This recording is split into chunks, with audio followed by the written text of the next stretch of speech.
you all.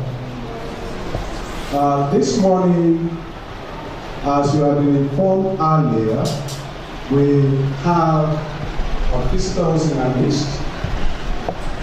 A Lost Voice team are here to speak with us this morning on information that will be useful,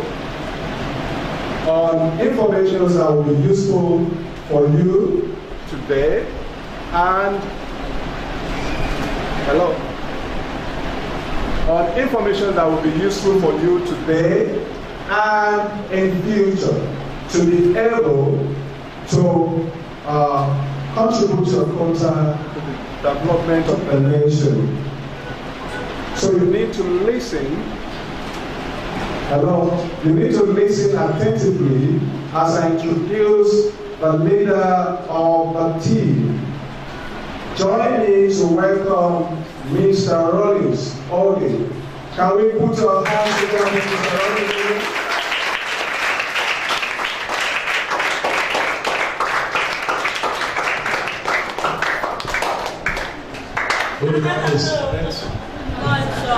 Yes, let's make sure I get something to. Though I would prefer to really stand and, I love more when I'm talking standing. But nevertheless, since you guys are sitting, so let me also sit. So I want you all to join me once again to give a hand of applause to the principal for his eloquent.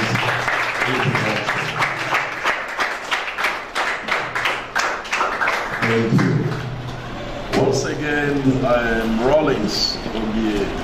My name, the founder, by the grace of God, of this NGO known as the Lost Voice Empowerment Initiative.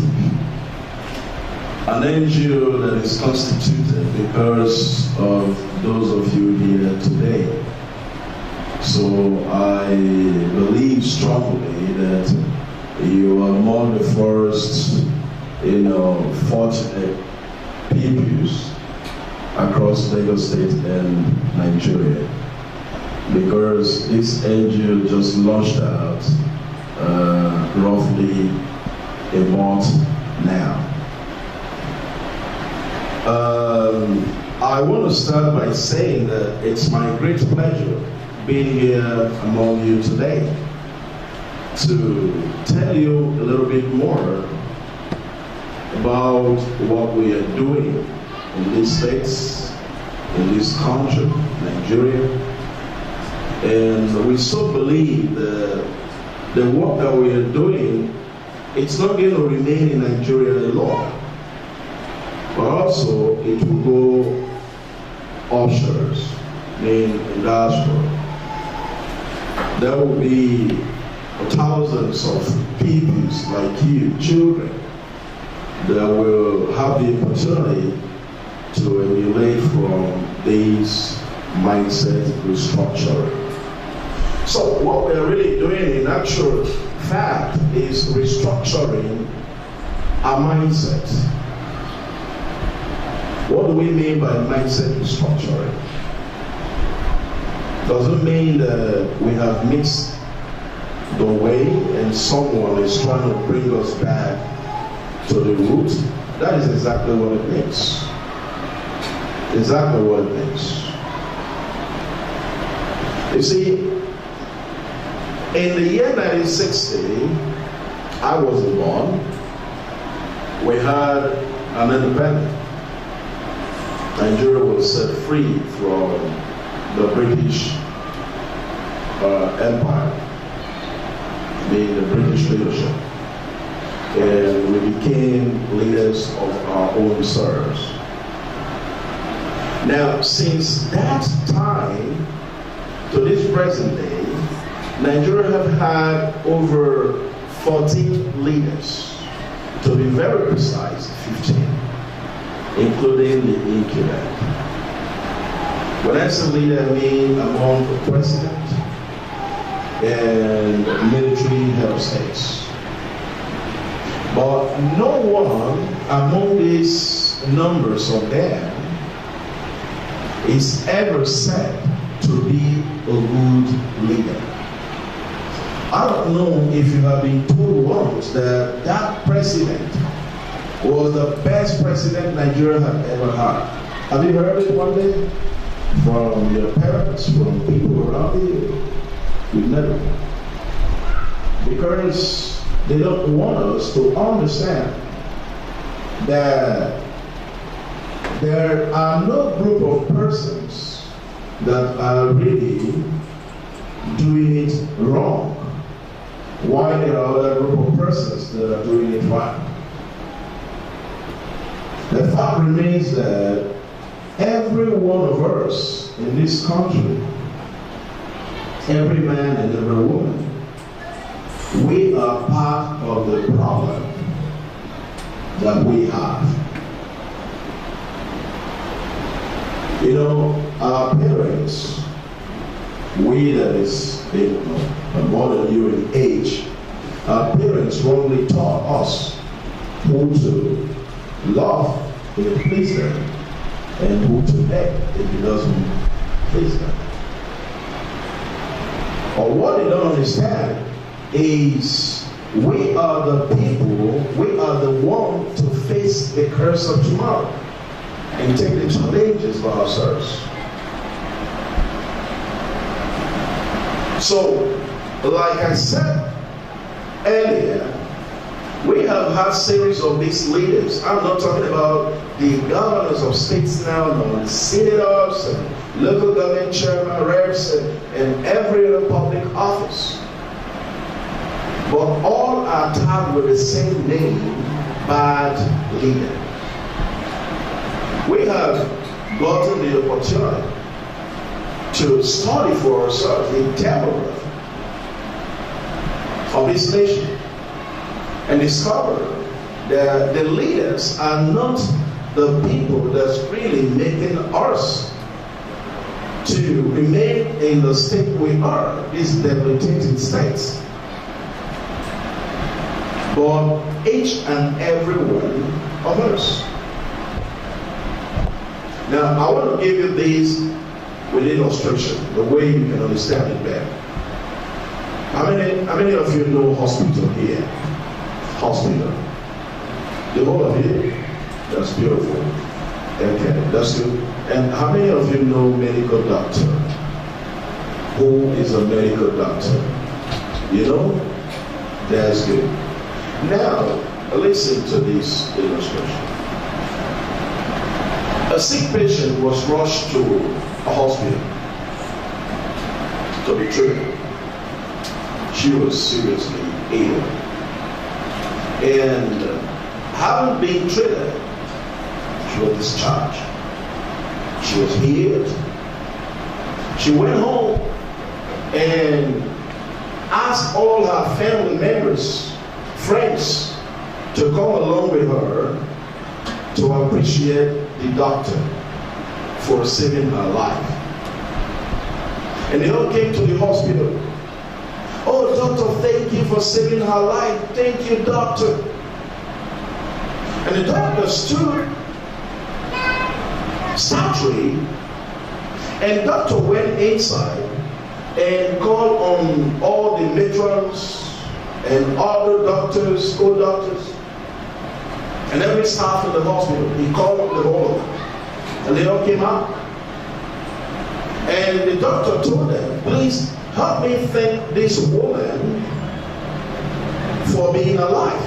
And they all came back to the woman, Mother, thank you for being alive. Thank you for saving yourself. And she said, no, I am the one to thank the doctor. Why are you now the one thanking me? And the doctor said, you know what? I am only here to prescribe what? Drugs, treatment. But you are the one that have the responsibility to adhere to my prescriptions. So if you decline my prescription and you did not adhere to how it's been prescribed to you,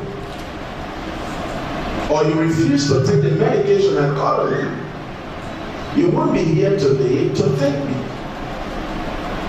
So, in other words, I am not the good doctor, but you, the what?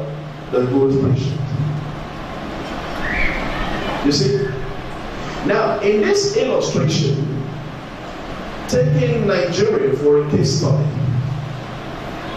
and taking the hospital as a palette. Now, the hospital is what? In this case, the country.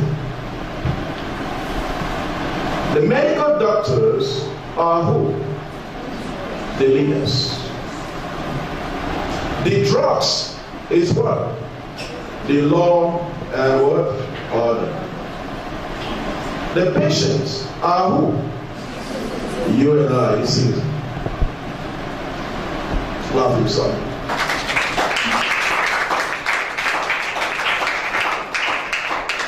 So, in this illustration, who is responsible for the health of the patient? Is the patient him or herself, right? By doing what? By taking the prescription accordingly of the medical doctor. That's a way of telling you that any medical doctor could be tagged good doctor or what? Bad doctor. It is not the fault of the doctor, it is more the fault of who? The patient. Except in some cases, whereby wrong drugs is being prescribed. But see, that is in some cases, not in all cases. So, ask yourself, how come that in 14, 15 doctors, we have never had one that is called a good leader? They are all bad. Who do you now believe that is carrying the problem? The citizen. You and me. Not you. You and me. The whole of us. The whole of us. But this is what we have refused to acknowledge for 57 years. We have refused to acknowledge it. Because the mindset of the people is that from the moment you become elected for a public office, you become the one to resolve every of my problem. That means you are my governor, yes, you are my president, my senator, I go home and sleep. I don't have to do anything anymore. You resolve all the problem for me. Does it work that way? It doesn't work that way. Each and every one of us have our own quota to contribute if we want to see Nigeria becoming a great nation.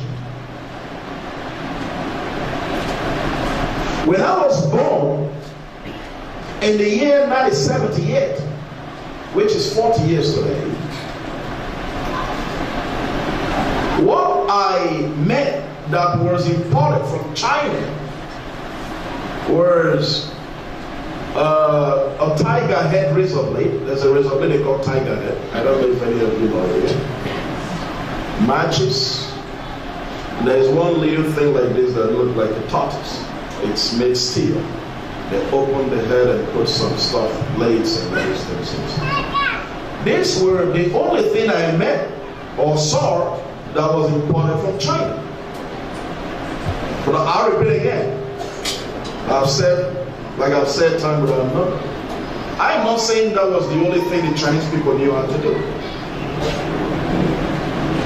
Probably more possible. But why here in Nigeria, in the year 1965, Nigeria got and served in the verge of war, the Civil War. We were catapulted to this war.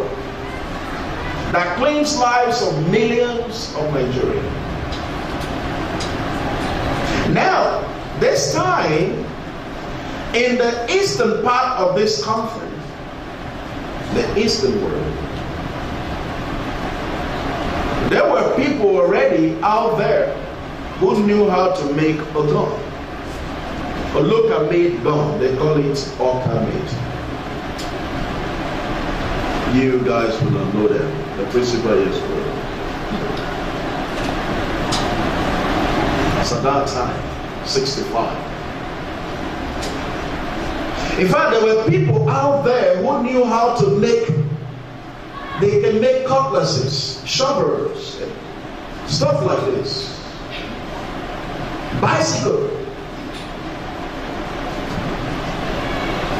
But today, those folks that knew how to do guns and cutlasses and shovels and even bicycle, they cannot produce a motorbike.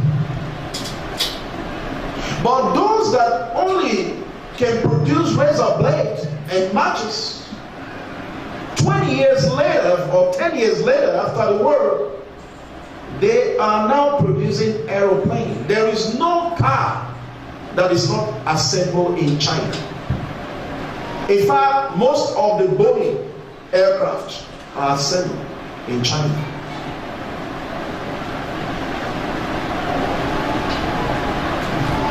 Advancement never starts everywhere in a country. It starts from one place. It's like a virus. It spreads. But how come that those that knew how to do little then, now they can't do anything? Which would have prompted by now our state of living. Tribal gender. Tribalism. In another word, nepotism. That is a sickness in the state, in the system of our country. Anyone that is in position wants to first give every opportunity to his tribal mates before those that are qualified or that possess the quality or the qualification for that. Tribal gender. Every nation and everyone that wish to see his or her country prospering and becoming among the leading nations in the world, what he or she should do is what? Is to put the country first. Your country first. So when you put your country first, nepotism is what? Eradicated.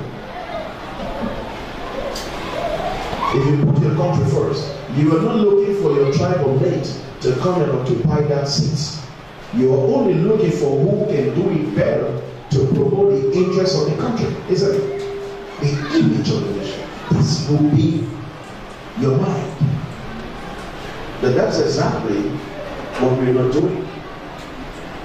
So, the Lost Voice Empowerment Initiative is not here to discuss who caused the problem that we are facing today. That's not why we're here, and that's not why it is found. It is found to teach the way to mitigate all the issues, all the wrongs in the system.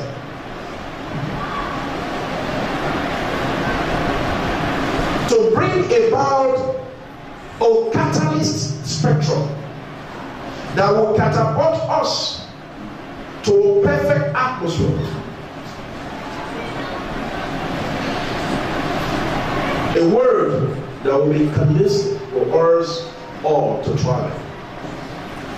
An enabling environment that we can all thrive. leave behind for our children and even for generations to come. To grow is the core value of everyone that value his organization. To grow is absolutely a repair. Infallible. When I mean the word infallible, I mean impeccable. You cannot do it. You have to grow in life, right? But to grow is to have a clean and a clear mindset. I hope you're going to remember that word. To have a clean and a clear mindset of work, of what you want, how you want it, when you want it. And also, it's very important that you understand that in a nation where people are not conscious of embedding themselves with strategies that will start to bring fruit in the next 10 years, in the next 15, 20 years, 25, 30 years, the people are dead. They're living. The strategies that really make you great when you get to that level tomorrow. The reason why I'm here, because you are coming up and you need these things so that when you get to that level tomorrow, from today in fact, you start to reshape your mindset and know what you want and how to help this country to become great. And don't join those that are pointing accusation fingers towards a group of persons. See what happened here. I am accusing you of not doing good in the society. I'm accusing you. Now see what's happening. You see, how many fingers are pointing back at me? Just point towards somebody. Point towards somebody. Yeah. Just point like this towards somebody. How many fingers are pointing back at you? 3 fingers are pointing back at you. Do you know the message that the 3 fingers are sending to you? It's saying, check yourself first. Check yourself first. My wish for you is to see you becoming the leaders of these states, of this country, of this local government tomorrow. And some that will lead these countries are here today. Some that will lead these states are here today. We don't know them yet. But to bring that to pass means you must have a clean and a clear mindset. You must understand what it takes to be a leader. One of the fundamental principles of being a leader is work.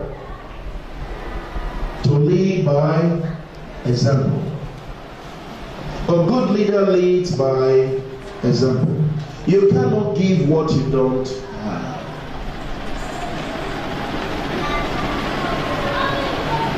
You must see yourself a role model for others to emulate from.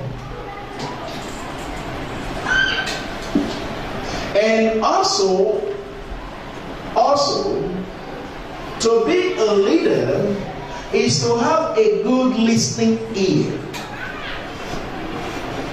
To listen to the fears and the worries of the people, those under you.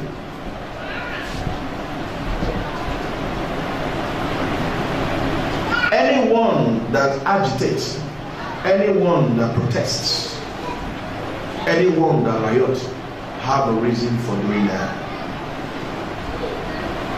You are not a good leader if you don't have the capacity to sit down and ask what is the matter.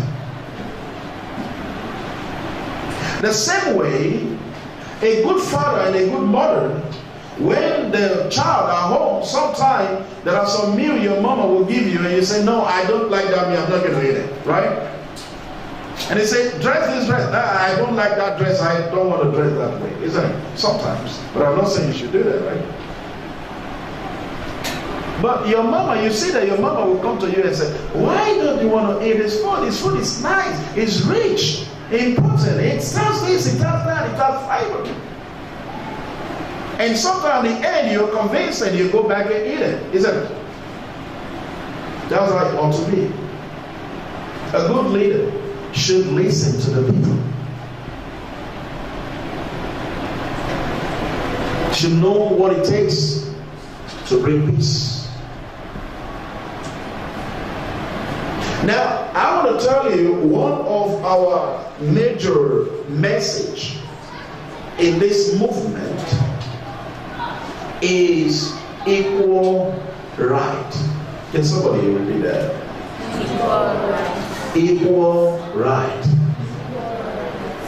Who know what is equal right? Who can tell me? Equal right? Anyone? Okay, I'm going to tell you.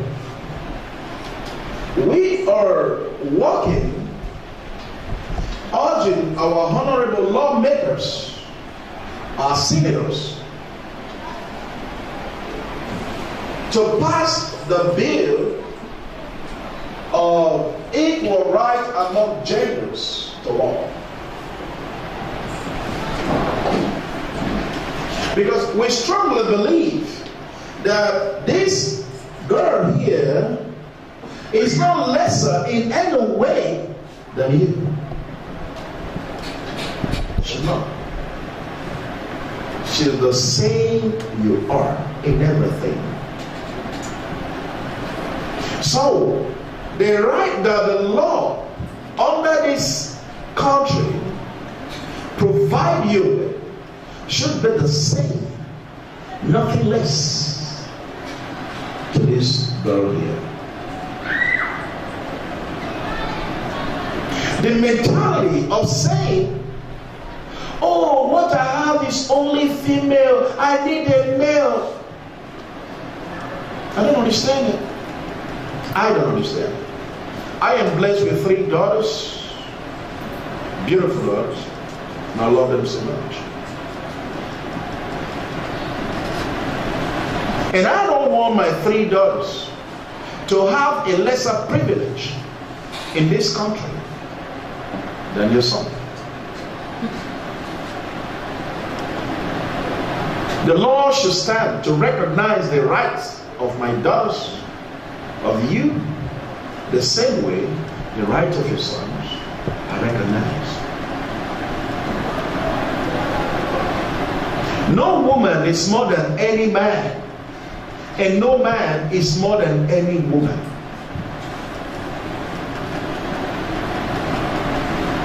I know some of you here will say, but a woman doesn't have the same strength that a man has. You know what I want to tell you? If to become a good human being in life is by physical strength, then truck pushers will be the greatest people.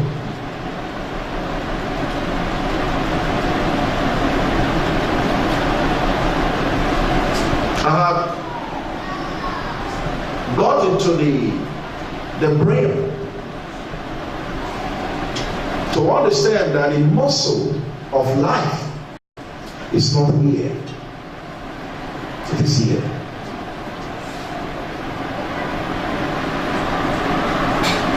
The muscle that is needed today to scale through, to build a good environment, an enabling environment, to be a great leader, to bring change or cause change, to change that which is debilitated to perfect states, it's not here. It's not a physical muscle. It is a mental muscle. So, the mental muscle, every male child have a mental muscle, and every female child have what? The mental muscle.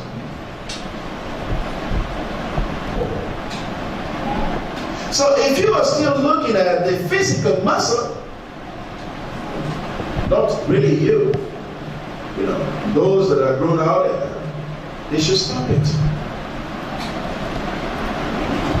So we are teaching you that when you grow up tomorrow, the male among you, I'm talking to you now, the male among you, when you grow up tomorrow, it doesn't matter the religion your parents, the faith. When you grow up tomorrow, emulate God, the creator of heaven and earth, who gave the whole of us a blueprint. A blueprint, the way we all should follow. When he created heaven and the earth. You have studied in your books that God created heaven and what? And created earth. And he created Adam. He created every living thing. And he created them in how many numbers? In two. A male and what? A female. And when he created Adam, with how many Eves? One Eve for one Adam. Isn't it?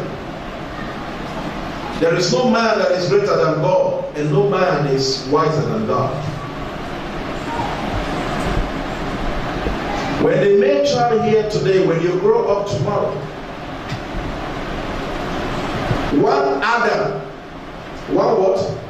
One Eve. One man, one woman.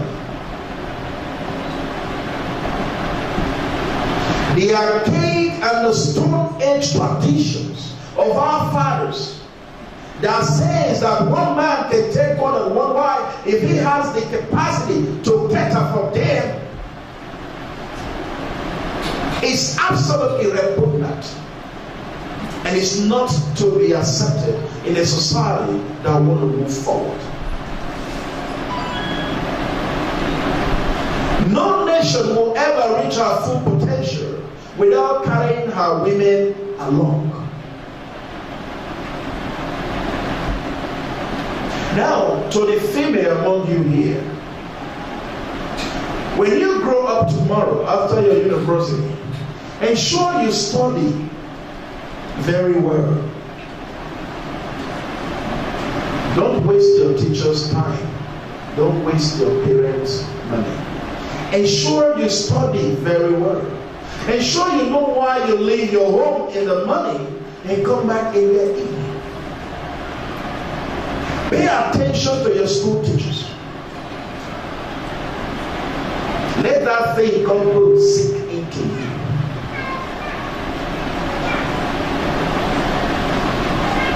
And in your university, the same. And I charge you, when you are done, contest for any public office, any seat.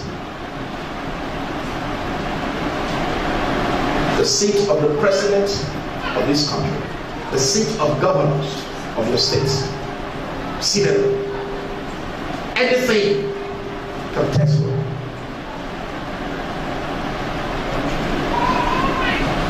Because that you are a female Nigerian does not say that you are an inferior Nigerian. It's just that you're a different sex from a different woman. But we're the same. What matters is where. Remember, here. Here. What you have upstairs. Don't let anybody tell you that a woman education ends in the kitchen. What ends in the kitchen is the mentality of that person saying it, not your education. Not your education. There's nothing that makes you lesser than any male child. And we want this nation in the nearest future to become so all around. That is the work we are doing. That is why we're going from primary school to primary school, secondary school to secondary school, university to university, churches to churches, mosque to mosque. If we live in one nation, we should practice one law. And if we are practicing democracy, the democracy should be practicing work in totality. And one of the fundamental laws of democracy is said to be equal plus uno, meaning equal right among all practicants.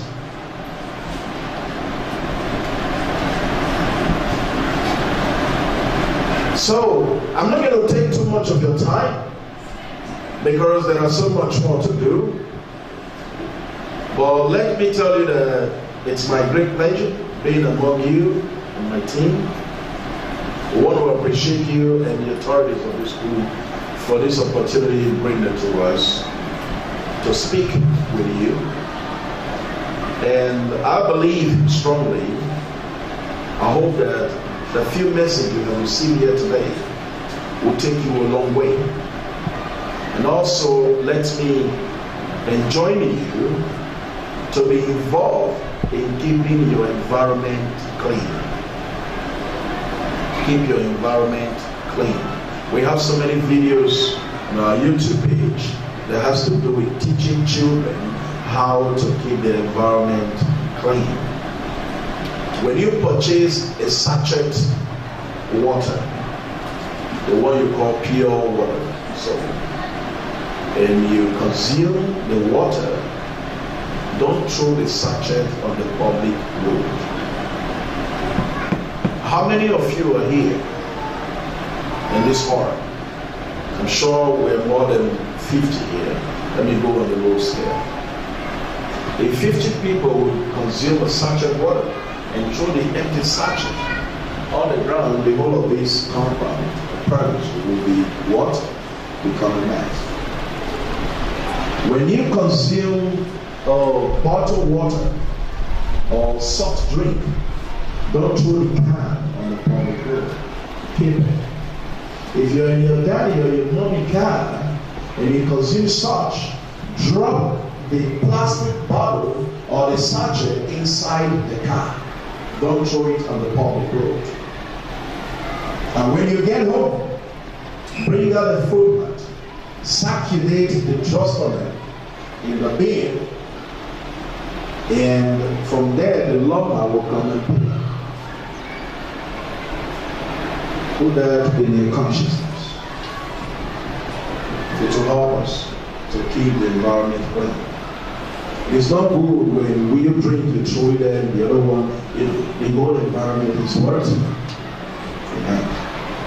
And when someone, a foreigner, is driving tomorrow along that road, you know what the foreigner is going to say? When he sees those stuff, Nigerians, very dirty people. You see? Because that foreigner is not going to ask for the name of the individual that done the sachet there. One thing is clear to him or her is that that thing is done where? In Nigeria. By who? By Nigerians. So don't be among those that make them call us dirty people. Be among those that will make them call us neat people. And I will leave you with this last statement. I left this country in the year 2002 for a search of the greener pasture in the western world. I got there and discovered that a greener pasture is right here have is beautiful and perfect, but they work for it strongly to get what they have. Another way of saying that, if we work for ours, we will get it right. That means a greener pasture is not given to anyone. It is air. Thank you, and may God bless you. Thank you.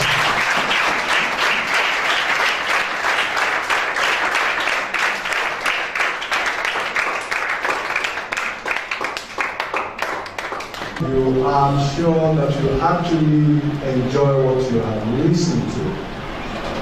Anyone among you that actually have a question or questions to ask is ready to listen to your questions and also respond to them.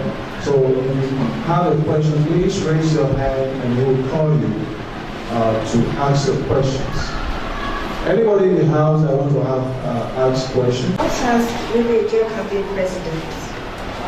Also has major campaign president. Thank you very much. I think is one of the questions I was expecting to hear. If a girl can become a president, that's what we've been talking about since, right?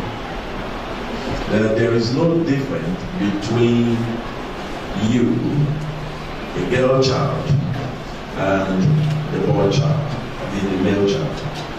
No difference. I am looking forward strongly, and I believe in my heart that a few years from now we will have a female president in this republic.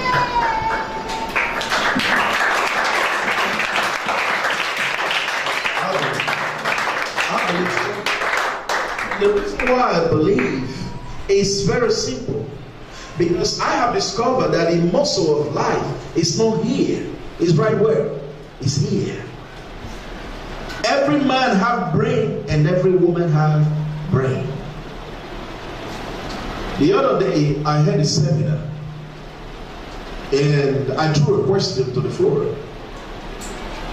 I demanded that any man that can stand up or a woman that can stand up to tell me one thing that a man can do in this world today that a woman cannot do, to go with 200,000 naira.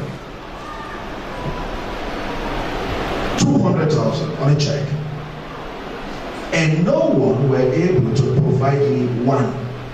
I just needed two things that a man can do and a woman cannot do it. And if I give you the same opportunity, you will not get it. Nothing.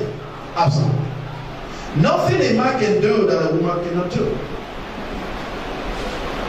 My last trip to the western world, the BA Boeing flight 777 flight is not a small flight. It's like the length should be from that school down in the building there down to this building. The length 777. It's massive. And you know who was a pilot? A female. FO, female. Heavy duty machines. Women like you, girls, they are astronauts. You know what is astronauts? Those that go to space. Science, technology, name it. So, don't see your sex as a female. See yourself as a human being. That is what counts. All right. So, I'm sure that answers your question.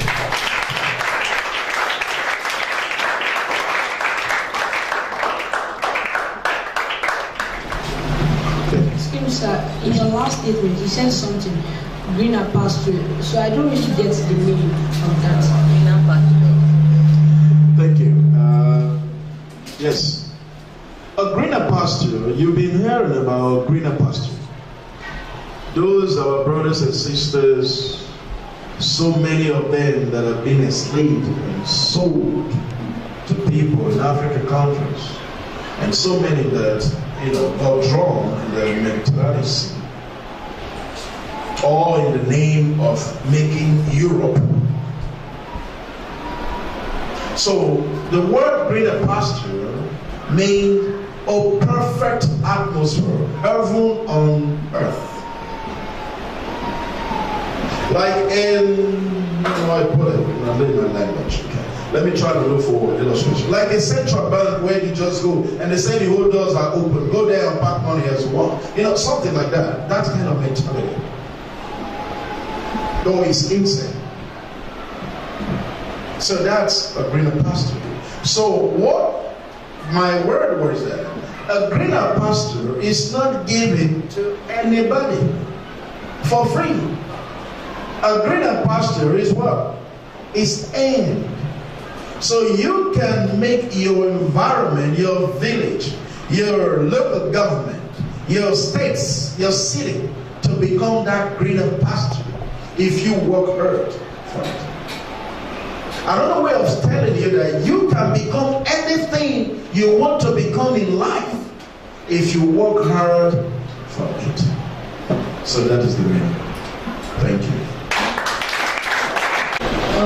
What if you are being discriminated as a female person or male, and that has been your goal since you were a child? How do you go about it?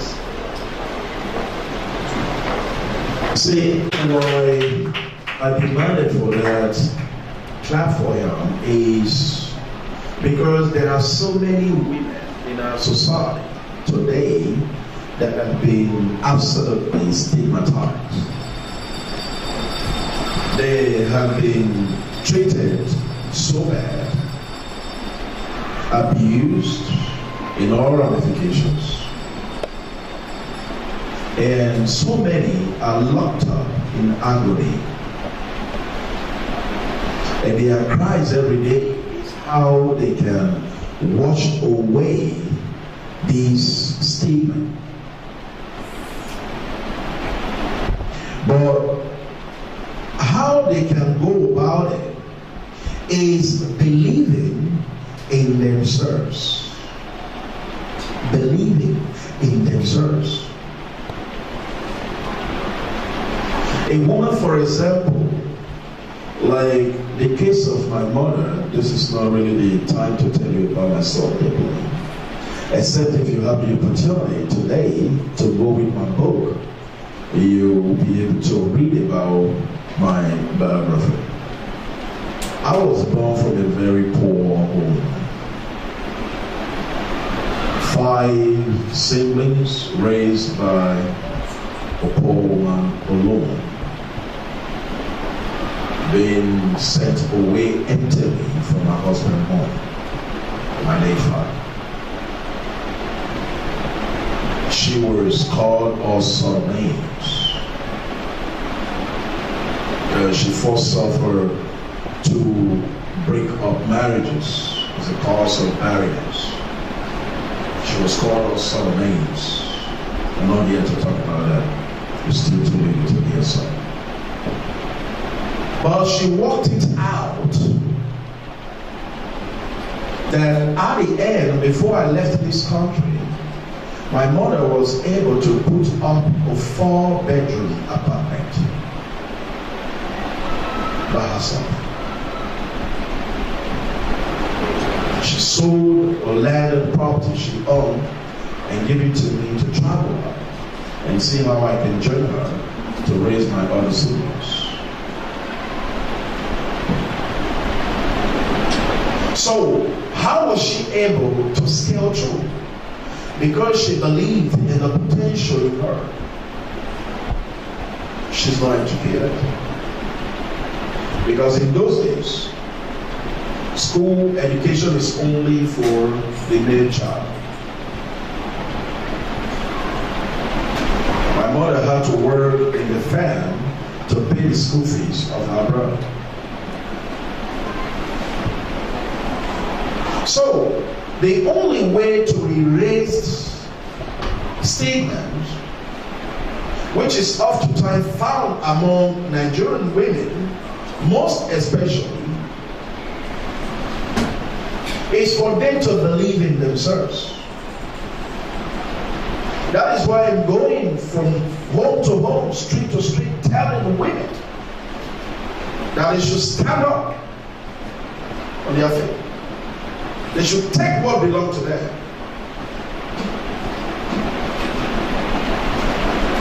Yes. In my case, for example, my dear wife, she's not here tonight. Sometimes I come home early before her. And when I come, I go straight to the kitchen and make the meal. Take out the kids, set to the table. And when she comes, the meal is ready. Sit down. I set the table. My sister-in-law is right here. That is to certify what I'm saying, that I am not trying to prank you. She knows very well what I'm saying. So, every man ought to humble himself to help the women achieve the moral states. We understand the moral and so many values from our women have been denied because of the law. That is why we are demanding for that law equal right, and we are also demanding for the contract marriage law to be restructured as to provide coverage for single mothers in most cases. So, scaling out is to believe in yourself, believing that you can do it, believing that your education doesn't end in the kitchen. You as a man, because some cases there are men also that are being stigmatized. For example, you're being bullied. We all had our conversation in time past. Don't believe in what people say. Believe in your capacity. I don't know how many of you have heard about Abraham Lincoln. Abraham Lincoln. He was one time the president of the United States. He once said in one of his conversations, he said, nearly every man have the capacity to resolve adversity. He said, but to test a man's ability, give him power. Believe in yourself. You can do it. Thank you. I want to ask a question about equal rights. What are equal rights? Okay. Do you mean what is the meaning, the definition of equal right, or? Yes, sir. That's what you want. Equal right means giving the same fair share to everybody. In this class, for example, I have a book here, and it's enough for the number of students here, number of alumni. And I'm giving some 2, while some are giving 1. Is that equal right? So if I'm giving some 2, all should be what? Giving 2. But if I'm giving some 1, all should be giving 1, except in case that the number of alumnus here oversized the quantity of book here. Isn't it? So equal right means, when we say equal right can be in so many definition.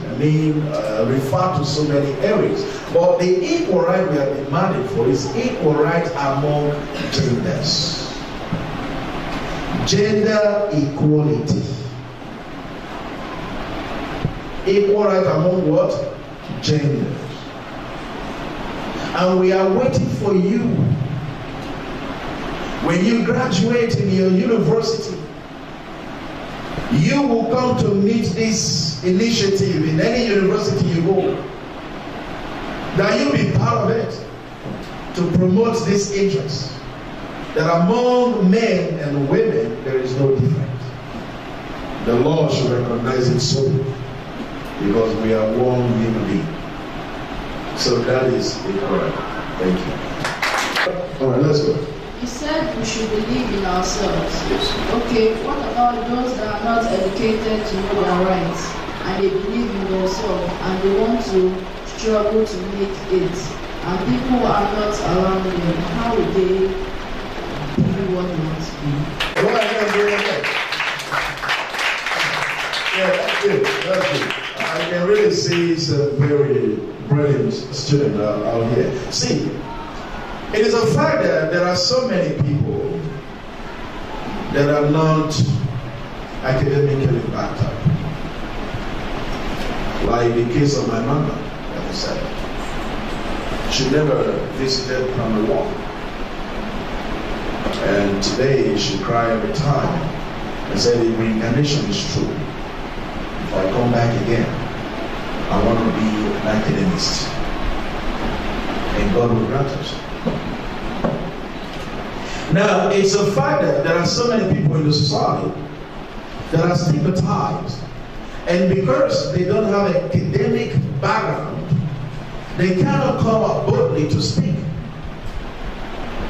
And even when they can, there are people that hinders them, right? They have some challenges, circumstances. That is why the Lost Voice Empowerment Initiative is found. Lord has asked me here, why is it called the Lost Voice? Because of your question. Because that voice could be completely eradicated, and we are giving that person the voice. In this book, the first thing you will see in the table of content is 10 fundamental pillars. The 10 fundamental pillars are the very catalyst which is what we need to catapult this nation to the state we want it to be. Right here. Some of you will have the opportunity to go with this book after this session. And if I may refer you or tell you before you have the book, because of what you said, pillar number 1 is to empower our youth to focus on the right direction, which I describe as hunger for today, bread for tomorrow. That's suffer before pleasure. Number 2 is to eradicate the pointing of wrong fingers towards leaders as the only cause of numerous setback, and also respect the laws and order all over the country. Number 3 is to make us see research as the problem of our country and also the solution by providing its process and formulas. Number 4 is to foster unity and promote the welfare of every Nigerian by means of encouragement and providing lasting solutions. Number 5 is to stand for the voice of women in general by educating the youth on how a woman or a girl's child should be treated in the society and becoming an outstanding example for other nations to follow. While number 6 is to be a strong voice for the widows, the needy among us, and the oppressed, and those that cannot speak for themselves. That is where what is just mentioned. Amen. And those that are oppressed, those that cannot speak for themselves, we are here to speak for them. How do we speak for them? By giving them, by encouraging them, by teaching them or proving the quality that is in them, that they can do it if they believe in themselves. In themselves. Do you also understand that when we say education does not mean British language? Do you also understand that? It doesn't mean British language. So that you can speak English perfectly does not make you better than the one that cannot speak English at all. What is important is what you know. You understand? The book. So I may be the man that doesn't know how to speak English, and what I know how to speak is French or Spanish, in my case, for example. So you don't understand Spanish. So we have different code of communication, right? So that you know how to speak English and I don't know how to speak English does not mean that I am not neither and you are. So that folk who is being oppressed and stigmatized and doesn't have what they call English or British Academy or British language backing him or up, may be having his own tribal language or dialect and understand very well her right. I have seen people who are not taught in the British language, but they know their rights. Do you understand what I mean? So if you can know your right in the Yoruba language, in Igbo language, in Hausa language, it's the same as you knowing your right in Spanish language or in French language. What is important is the message, not the code. Anyway, you've not gotten to that level, they will teach you all that. This code of communication, English, this, the other one, these are code of communication. Signs are there, right? Signs and all that. Okay. So, what is important is to know your right and have the capacity to fight it right. Thank you. Let's take that lady. Is it possible to be a footballer? Is it possible for a woman to be a footballer? Let's clap for her.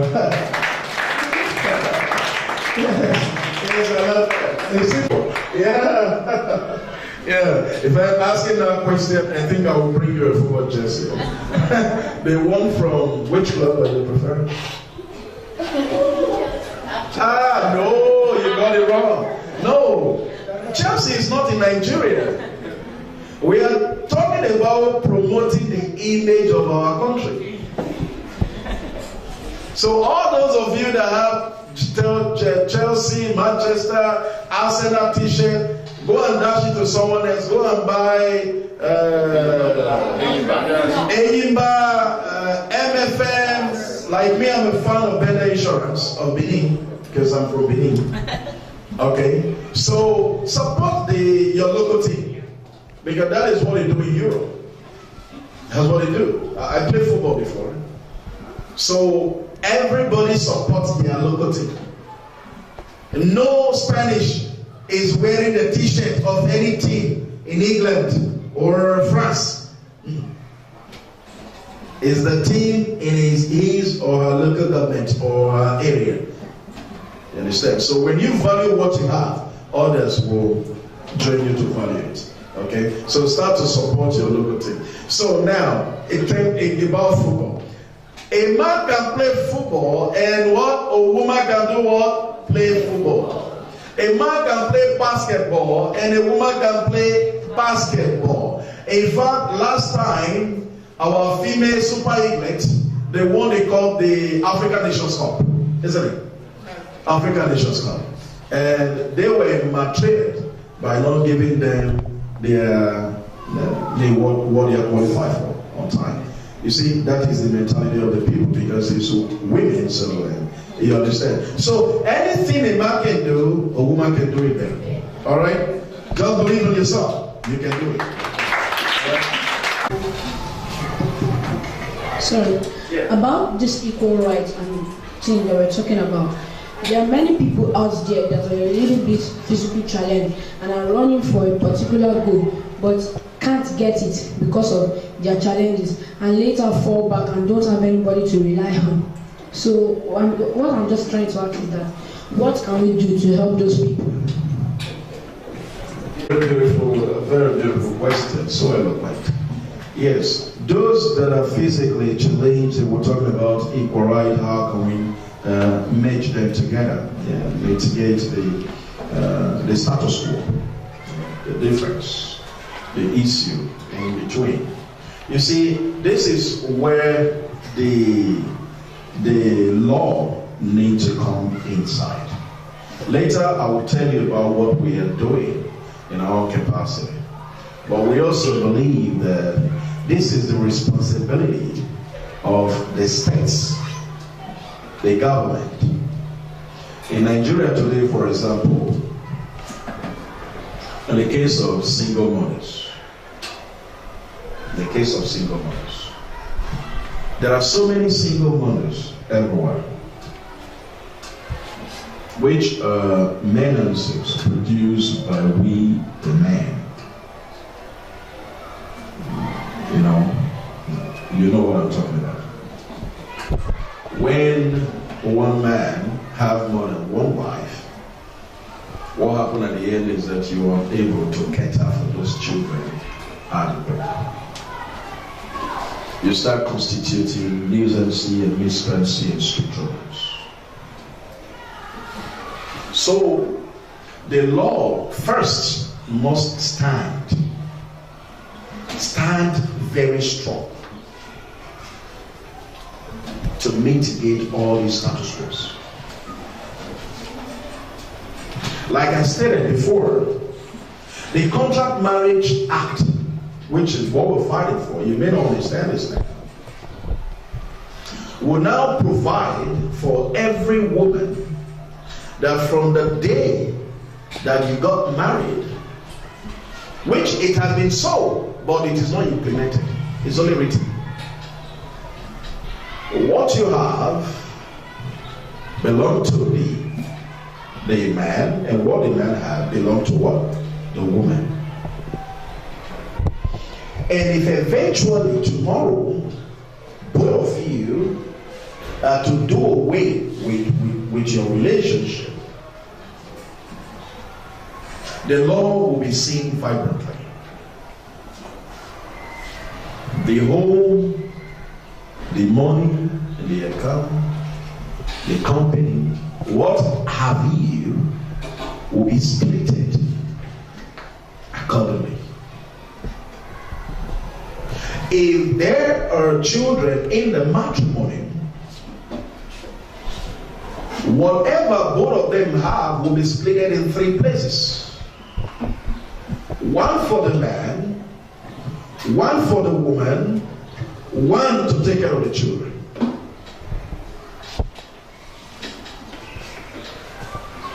Which the law will make that the woman be the one to control that part of the children. Because they are the best managers when it comes to economics. You understand? So now, if single mothers start having this kind of backup in this country, the mindset of having more than one wife will go. Because you know what you are facing.